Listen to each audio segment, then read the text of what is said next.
Honorable Prime Minister to reply the discussion.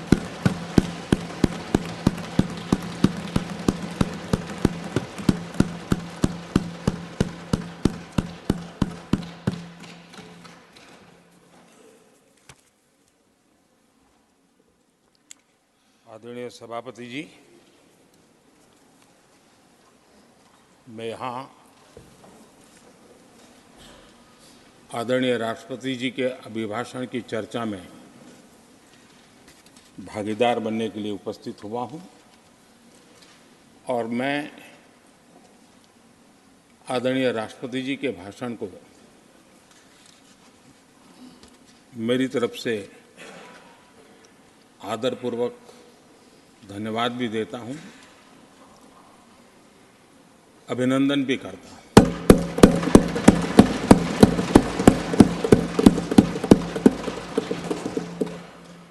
आदरणीय सभापति जी, ये 75वां गणतंत्र दिवस ये अपने आप में एक महत्वपूर्ण माइलस्टोन है और उस समय संविधान की यात्रा के इस महत्वपूर्ण पड़ाव पर राष्ट्रपति जी का भाषण उसका एक ऐतिहासिक महत्व भी रहता है और उन्होंने अपने भाषण में भारत के आत्मविश्वास की बात कही है, भारत के उज्जवल भविष्य के प्रति विश्वास को प्रकट किया है और भारत के कोटि कोटि जनों का जो सामर्थ्य है उस सामर्थ्य को बहुत ही कम शब्दों में लेकिन बहुत ही शानदार तरीके से देश के सामने सदन के माध्यम से प्रस्तुत किया है। मैं राष्ट्रपति जी के इस प्रेरक उद्बोधन के लिए और राष्ट्र को दिशा निर्देश के लिए और एक प्रकार से विकसित भारत के संकल्प को सामर्थ्य देने के लिए हृदय से बहुत बहुत आभार व्यक्त करता हूं।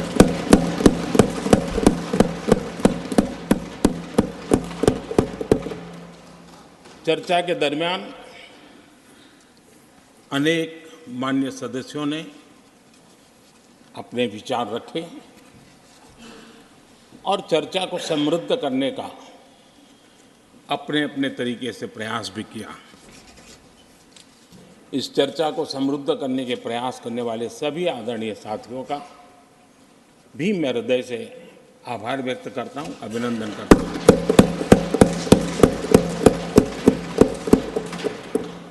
कुछ साथियों के लिए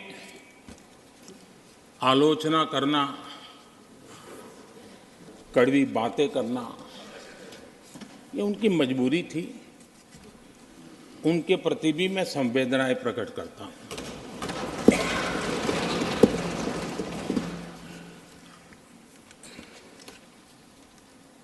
मैं उस दिन तो कह नहीं पाया लेकिन मैं खड़गे जी का विशेष आभार प्रकट करता हूं।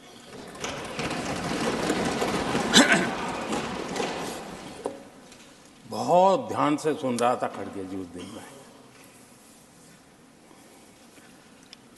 और ऐसा आनंद आया, ऐसा बहुत कम मिलता है। लोकसभा में तो कभी कभी मिल जाता है लेकिन आजकल वो दूसरी ड्यूटी पर है तो मनोरंजन कम मिलता है। लेकिन लोकसभा में मनोरंजन जो कमी हमें खल रही है उस दिन आपने पूरी कर दी।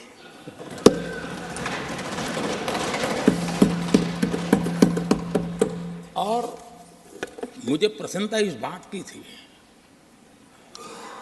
कि माननीय खड़गे जी काफी लंबा और बड़ी इम्तहान वजह से शांति से बोल रहे थे, समय भी काफी लिया था। तो मैं सोच रहा था कि आजादी मिली कैसे, इतना सारा बोलने की आजादी मिली कैसे। तो मैं सोच तो रहा था, लेकिन बाद में मेरे ध्यान में आया कि 2 स्पेशल कमांडर जो रहते ना उस दिन नहीं थे और आजकल नहीं रहते वो। और इसलिए बहुत भरपूर फायदा स्वतंत्रता का आदरणीय खड़गे जी ने उठाया।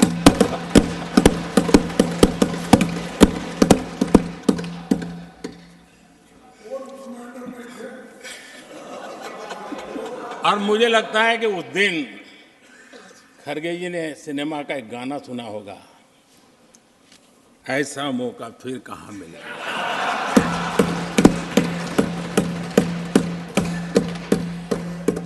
और खड़गे जी भी एम्पायर नहीं है, कमांडोज नहीं है, तो चौके छक्के मारने में मजा आ रहा था उनको।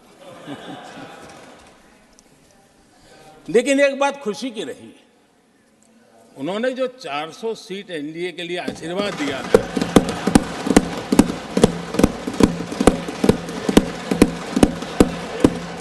और मैं खड़गे जी के इन आशीर्वाद को, आपके आशीर्वाद मेरे सर आंखों पर, अब आपको आशीर्वाद वापिस लेना तो ले सकते हैं, क्योंकि एक खबर तो आ गए हैं।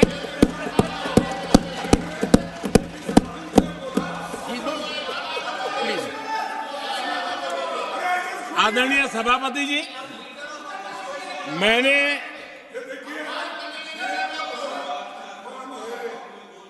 आदरणीय सभापति जी, मुझे पिछले वर्ष का वो प्रसंग बराबर याद है। उस सदन में हम बैठते थे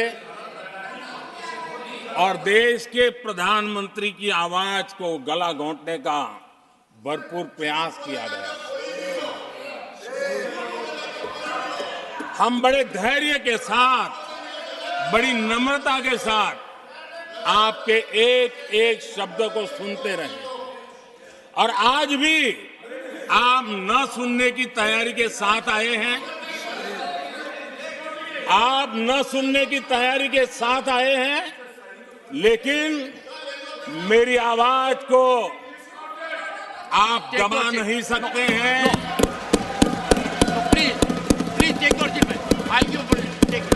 देश की जनता ने इस आवाज को ताकत दी हुई है।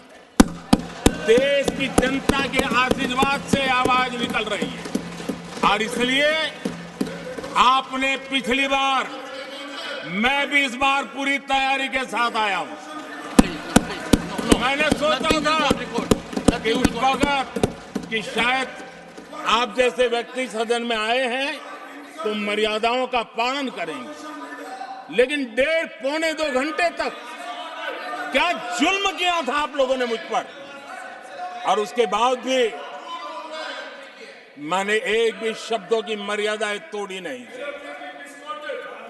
आदरणीय सभापति जी, मैंने भी एक प्रार्थना की है, और प्रार्थना तो कर सकते हैं, और मैं तो करता रहता हूं। पश्चिम बंगाल से आपको जो चैलेंज आई है,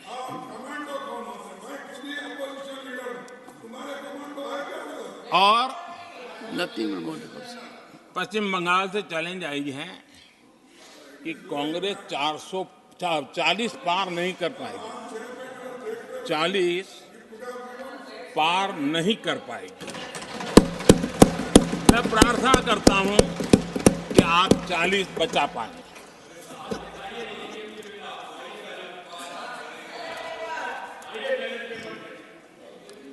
आदरणीय सभापति जी,